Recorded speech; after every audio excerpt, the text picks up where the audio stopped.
Have you ever fallen in love with someone, only to realize later that the signs were always there?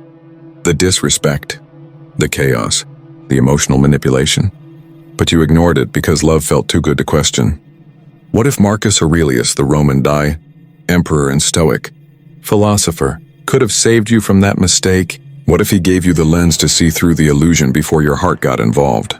If you're tired of wasting time in painful, dead-end relationships, then stop scrolling. This video could change the way you date, think, and love. Before we go deeper, hit that subscribe button and give this video a like. It really helps the channel grow. And make sure to watch this video till the very end, because this isn't just about judging others. It's about transforming yourself. Now, let's dive in. Let me tell you a story. Lucius was a 32-year-old teacher living in Athens, a man who prided himself on rationality. He read Epictetus, meditated like Marcus Aurelius, and thought he had love all figured out. Then he met Helena.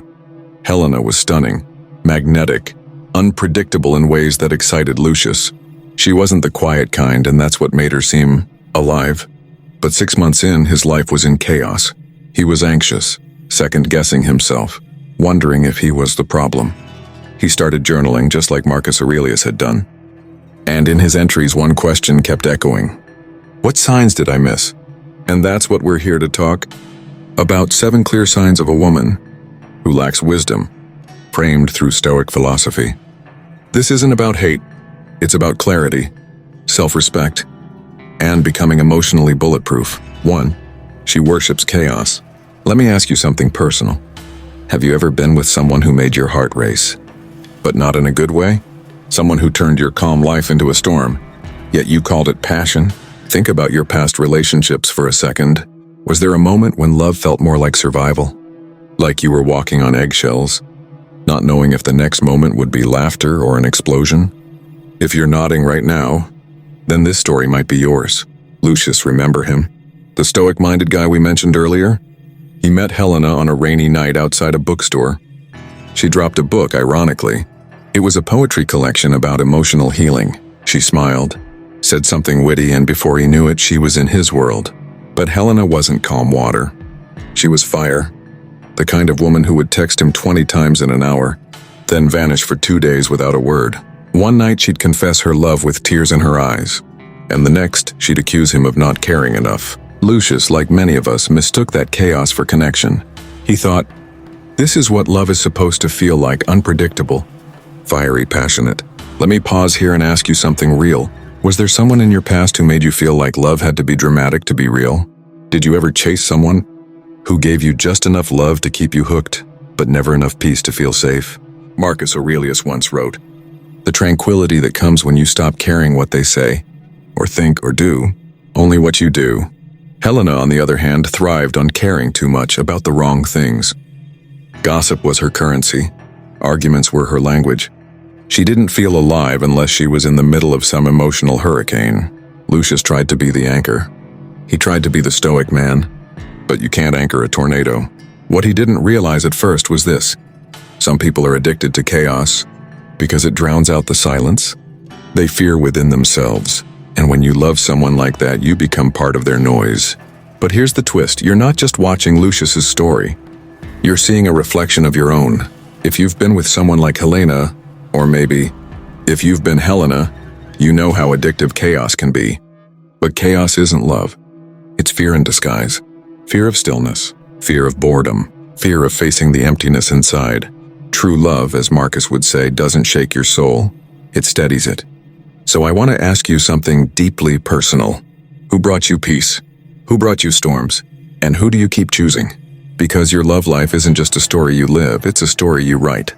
And if you're still here, still listening, that means you're ready to turn the page. Stay with me. The next point might hurt a little, but in the best way. Let's keep going. 2. She mocks virtue. Let me ask you something quietly. Have you ever loved someone who made you feel small when you were trying to be your best? Not because you were weak, but because you were kind. Because you believed in being a good man. In doing the right thing even when it wasn't flashy. Even when no one was watching. Yeah? Then maybe this part of Lucius' story is a part of yours too. Lucius grew up believing in character. Not just charm, but character. The deep kind.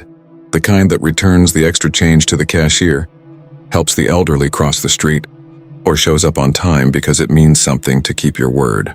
He got that from reading Marcus Aurelius. From Stoicism, waste no more time arguing about what a good man should be.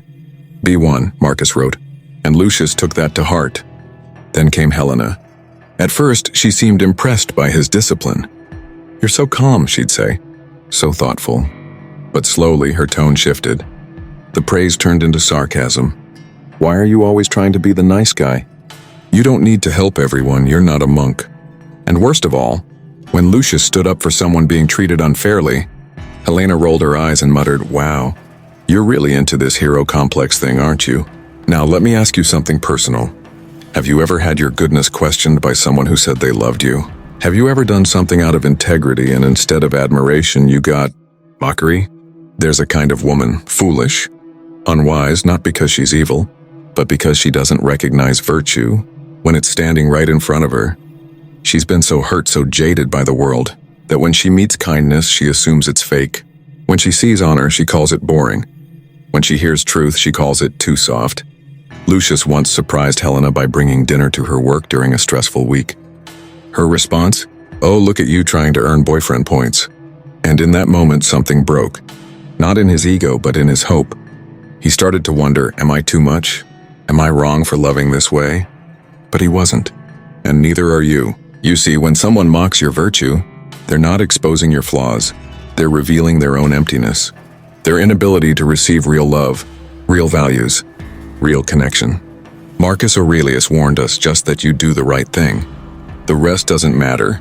But Lucius had to learn the hard way that doing the right thing in the wrong relationship still leads to the wrong result. So let me ask you, how many times have you silenced your goodness just to be accepted? How many times have you laughed off your virtue to stay in someone's life? You weren't too much. They were just too shallow. And if you're still here, still listening, you're not just remembering Lucius' story, you're remembering your own. And maybe you're finally ready to rewrite it. Let's move on. The next point might be even closer to the heart. 3. She weaponizes her pain. Have you ever loved someone whose wounds bled all over you? Someone who didn't just carry their pain, but used it like a sword, turning every disagreement into a battlefield, every vulnerable moment into an attack. If your heart just flinched, this might not be his story anymore. It might be yours. Lucius met Helena in a time of calm. But Helena, she didn't come from calm. She came from chaos, from a past full of betrayal, abandonment, and broken promises. At first, she told him her stories with trembling eyes. And Lucius? He did what any good man would do. He listened. He held space. He promised to never be one of them. But over time, something began to shift. Whenever they argued about the dishes, the time he came home, or a forgotten text, Helena wouldn't just talk about now. She'd go back to then. You're just like the rest. You say you're different, but you'll leave me like everyone else. And Lucius stood there, confused, heart aching, not just because of what she said, but because no matter what he did, he couldn't separate himself from her ghosts. Let me pause and ask you something raw. Have you ever paid for a mistake you didn't make? Have you ever tried to love someone who was still bleeding from another love story? And no matter how gentle you were, they kept handing you the blade? You see, when a woman hasn't healed her past, she'll turn every present moment into a battlefield. She'll use her trauma as proof that no one can be trusted, even you. And here's where Lucius made the mistake so many of us make. He thought he could love the pain out of her. He thought if he was patient enough, loyal enough, soft enough, she would finally see the difference. But she didn't want healing. Not really. She wanted confirmation that pain ruled the world, that no love could be safe, that even a good man like Lucius would eventually fold. Marcus Aurelius once said, "If you are pained by any external thing, it is not this thing that disturbs you, but your judgment about it." But Helena's judgments, they were buried so deep in her. She couldn't see Lucius without seeing every man who ever hurt her, and slowly, without meaning to, Lucius became her emotional punching bag, not because he was weak, but because he was there, because he stayed. Let me ask you again, have you stayed too long? Thinking love meant carrying someone else's emotional baggage, even when it broke your back? You're not alone, but real love doesn't come with barbed wire. It doesn't keep score of old wounds. It doesn't use pain as proof of power. Real love says, I've been hurt, but I won't hurt you because of it. If you're still watching, maybe you've lived Lucius's story. Or maybe you're still living it. But here's the good news. Stories don't have to end the way they started. Let's keep going. The next one might be the turning point. 4. She tests loyalty through destruction. Let me ask you something that might sting a little. Have you ever had to prove your love to someone? Not through affection or honesty, but by surviving the pain they caused you? You gave your heart, and in return they gave you chaos, just to see if you'd stay. If your chest feels a little heavier just hearing that, then you already know where this story is going. Lucius had fallen deep for Helena. Despite all the red flags, the late-night arguments, the wounds dressed as affection, he stayed. Not because he was blind, but because he believed in commitment, in loyalty, in her. But Helena had a different idea of what loyalty looked like. She didn't ask for it. She tested it. She would ignore his texts on purpose just to see if he'd chase. Pick fights over nothing, just to see if he'd apologize for things he didn't do. She'd disappear emotionally, and then, when Lucius finally asked what was wrong, she'd say, if you really loved me, you'd know. Can you relate? But you don't need to prove your worth through destruction. You've already passed the only test that matters. You've stayed kind, even when it hurt. If you've made it this far, your story isn't over. Not by a long shot. The next chapter, it might just change the way you see love forever. Let's keep going. 5. She craves attention, not connection. Let me ask you a question. That might sound simple, but it reveals a truth that many people avoid. Did she love you, or did she just love being seen by you? Think back. Really think. When she smiled at you across the room, when she laughed at your jokes, when she leaned into your world, did it feel like a bond? Or did it feel like a stage? That's what Lucius started to notice. Slowly, quietly, like a whisper behind every smile she gave him. At first, Helena seemed deeply interested in him. She asked about his past, his dreams, his books, his thoughts. But over time, something shifted. The conversation stopped being about connection and started being about her. Her day, her friends, her followers, her outfits, her likes. If Lucius brought up something meaningful, like a philosophical insight he had, or a moment of personal growth, she'd smile politely, then quickly change the subject. But when he complimented her, when he praised her, when he posted her picture with hearts in the caption, then she lit up. Let me ask you something honestly. Have you ever felt like your partner needed your gaze more than your heart? Like you were less of a companion and more of a mirror for their ego? Marcus Aurelius said, very little is needed to make a happy life. It is all within yourself, in your way of thinking.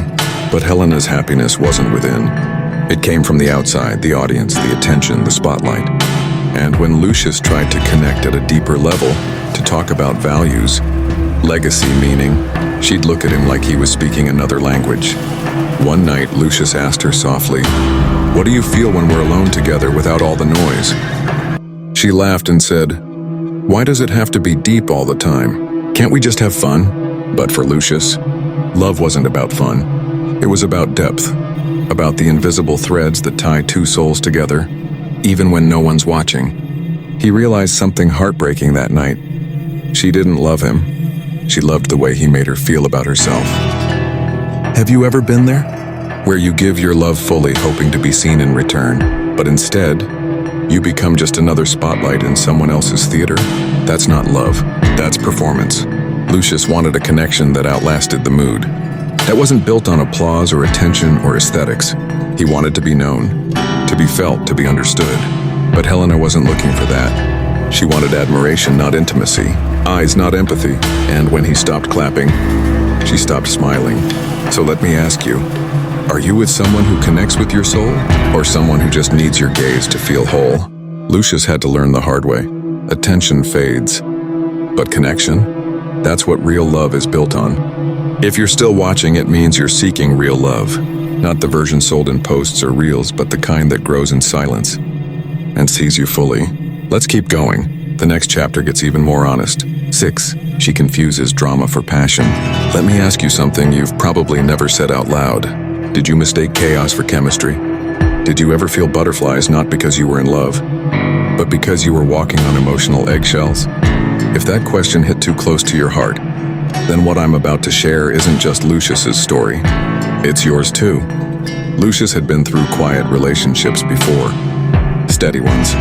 But when Helena entered his life, it felt like lightning, passion, fire, obsession. Every glance from her burned, every kiss felt stolen from a movie scene, and every fight, explosive.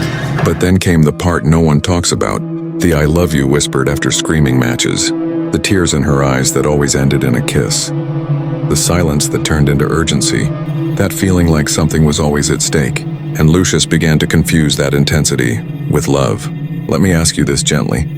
Have you ever stayed in a relationship, not because of the peace it gave you, but because of how alive it made you feel in the storm? Have you mistaken constant ups and downs for romantic depth? Helena believed love had to feel wild. If things were too calm, she'd create a spark out of jealousy, suspicion, or just boredom. One time, she started an argument in the middle of dinner because Lucius took too long to respond to a text earlier that day. And just like that, the warmth between them turned cold. But minutes later, after the storm, she'd curl into him and say, "God, I love how we fight. It shows how much we care." That's when Lucius realized something.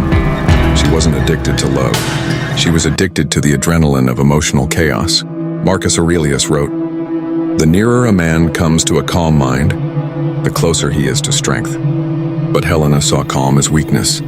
To her, if it wasn't heated, if it didn't break you down and build you back up, it wasn't real. And Lucius? He started to think maybe she was right. Because when you're in the middle of it, those loud nights, the slammed doors, the makeup sex, it feels like love. But it's not. It's trauma wearing perfume. It's instability wearing red lipstick and calling itself fate. So let me ask you, how many times did you stay? Not because it was safe, but because the chaos felt familiar? How many times did you call it passion when it was really just pain on a loop? Lucius had to face the truth. Real love isn't found in chaos. It's found in consistency. The butterflies? They were anxiety. The fireworks? Emotional landmines. And when he finally walked away, he didn't feel heartbroken. He felt quiet. And that quiet was the beginning of healing. If you're still watching, maybe you're realizing it too. Maybe it wasn't love. It was drama with a pretty name. Let's keep going. The next part reveals what most people miss. 7. She fears accountability. Let me ask you something personal. Have you ever been blamed for their behavior? Have you ever apologized just to keep the peace? Even when you weren't the one who broke it? That's the kind of love story Lucius found himself trapped in. The kind where you carry not just your own mistakes, but theirs too. At first, Helena seemed self-aware. She'd joke about her flaws, laugh at her mood swings, even admit to being a bit too much sometimes.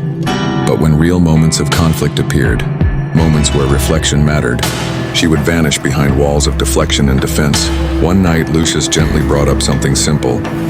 She had canceled on him twice that week, both times last minute, and it left him feeling unimportant. He didn't yell. He didn't accuse. He just shared how it felt, and she exploded. "You're too sensitive. Why are you always trying to make me the villain? I have a life too, you know." And just like that, he was on trial for expressing how her actions made him feel. Let me ask you something real. Have you ever felt guilty for simply being honest? Marcus Aurelius said, "If someone is able to show me that what I think or do is not right, I will happily change, for I seek the truth by which no one was ever truly harmed." But Helena didn't seek truth. She sought control. She feared accountability because to her, admitting fault meant losing power. Lucius tried to keep the relationship afloat by shrinking himself. He started avoiding certain topics. He filtered his words. He carried her moods like fragile glass in his hands. But every time he bent, she pushed further. And every time he forgave without change, he taught her that consequences didn't apply.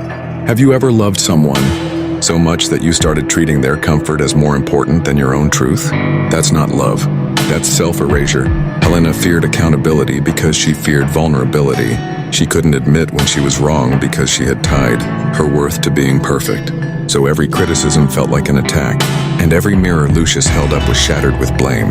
One day, after yet another fight where she twisted the narrative, Lucius sat alone and whispered, "I don't even recognize myself anymore." And that's the moment he realized. Love should be a place where you can both own your flaws without fear, where "I'm sorry" isn't a surrender, it's a bridge. So let me ask you again, Have you loved someone who couldn't say, "I was wrong"? Because if you have, you've already carried more weight than anyone should in a relationship built for two. If you're still here, you're not just watching a story. You're living through echoes of your own. And maybe, just maybe, it's time to love in a place where growth is shared, not feared. Let's keep going. The next truth might just open a door you didn't know you'd closed. You might be wondering, why call her stupid? Isn't that cruel? Here's the truth. Stupidity in Stoicism doesn't mean a lack of intelligence. It means a lack of wisdom. A life lived unexamined, a heart closed off to reflection. And the bigger question is not, have I met this woman? It's an have I ever been this person? Have you mocked virtue? Blamed others? Craved attention over growth? We all have. That's why Stoicism isn't about judging others. It's about filtering the noise so we don't fall into illusion. So we choose peace over passion, truth over chemistry, and wisdom over attraction. If this video made you pause, reflect, or see someone or yourself more clearly, do me a favor. Hit that like button and subscribe. Share this with a friend who needs to hear it. And remember, love isn't supposed to be a battlefield. It's supposed to be a mirror. Reflect wisely. With that said, thanks for watching, and until next time.